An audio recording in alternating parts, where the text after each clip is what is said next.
दोस्तों, मेरा नाम है सत्यम और आप देख रहे हैं टेक्निकल सत्यम जी। आज हम भारत का संविधान इंडियन कॉन्स्टिट्यूशन पढ़ाने वाले हैं। यह आपकी पहली क्लास है। डेली आपकी इंडियन कॉन्स्टिट्यूशन की क्लास होगी, तो आप समय पर आप आ जाया करिए और इस वीडियो को ज़रूर से ज़रूर देख लिया करिए, क्योंकि मोस्टली पीसीएस लेवल तक हम इसमें पढ़ाएंगे। तो चलिए दोस्तों, वीडियो स्टार्ट करते हैं। तो देखिए दोस्तों, ये संविधान का प्रारूप, ऐसे संविधान बनाया गया है। संविधान का पेज है ये। और इससे पहले क्वेश्चन ये बनते हैं कि हमें संविधान की आवश्यकता क्यों पड़ी। संविधान यानी कि संविधान का क्या स्रोत है, संविधान से कैसे क्वेश्चन बनता है, हमें संविधान की आवश्यकता क्यों पड़ी। कहीं भी आप इंटरव्यू में जाएंगे तो वही पूछ लेते हैं, या कोई भी ऐसे पूछ लेता है, नॉर्मली बोलचाल की भाषा में ही पूछ लेता है, हमें संविधान की आवश्यकता क्या है, संविधान क्या होता है। कोई भी पूछ सकता है, संविधान समाज को क्या देता है, संविधान समाज से में शक्ति का बंटवारा कैसे करता है। कोई भी क्वेश्चन आपसे पूछ सकता है और आप वहीं पर अटक सकते हैं।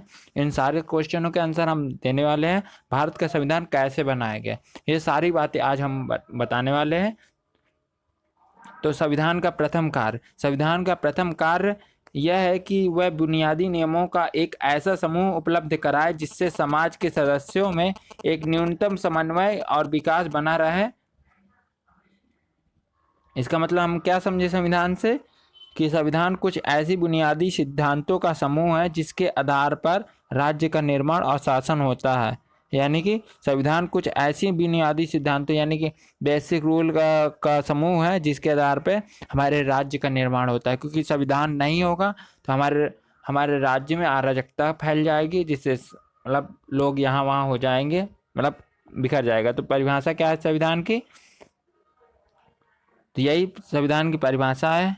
और संविधान का द्वितीय कार्य यह होता है कि संविधान का दूसरा कार्य यह स्पष्ट करना कि समाज में निर्णय लेने की शक्ति किसके पास होगी।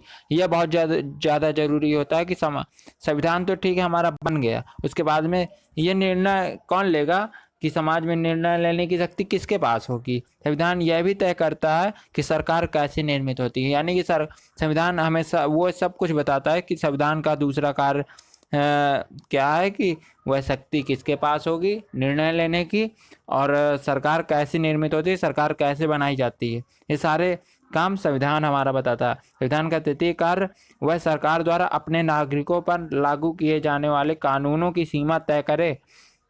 ये सीमा इस रूप में मौलिक होती है कि सरकार कभी उसका उल्लंघन नहीं कर सकती।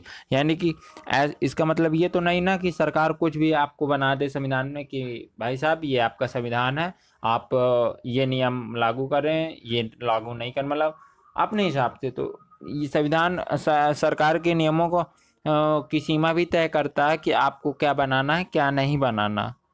यानी कि कुछ भी अपने में ढंग का नहीं बना सकती, जो लोगों के हित में होगा संविधान वही बनाएगा।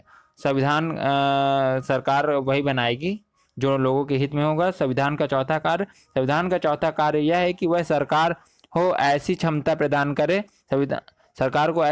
प्रदान करे जिससे वह जनता की जरूरतों को पूरा कर सके और एक न्यायपूर्ण समाज की स्थापना के लिए उचित वातावरण का निर्माण कर सके। यानी कि वह सरकार की कुछ शक्तियां दी गई हैं सरकार को, जिससे वह जनता की ज़रूरतों को पूरा कर सके कि उसकी क्या ज़रूरतें हैं, और एक न्यायपूर्ण समाज की स्थापना कर सके।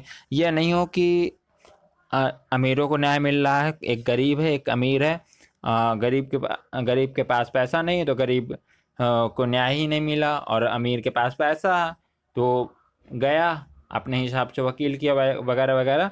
तो वह एक न्यायपूर्ण समाज की स्थापना कर सके, तो इसके लिए सरकार को कुछ क्षमताएं प्रदान की गई हैं। तो चलिए वीडियो यहीं समाप्त करते हैं। अगली क्लास आपके दूसरे उसमें होगी, तो आज यहीं तक रखते हैं। थैंक यू सो मच दोस्तों।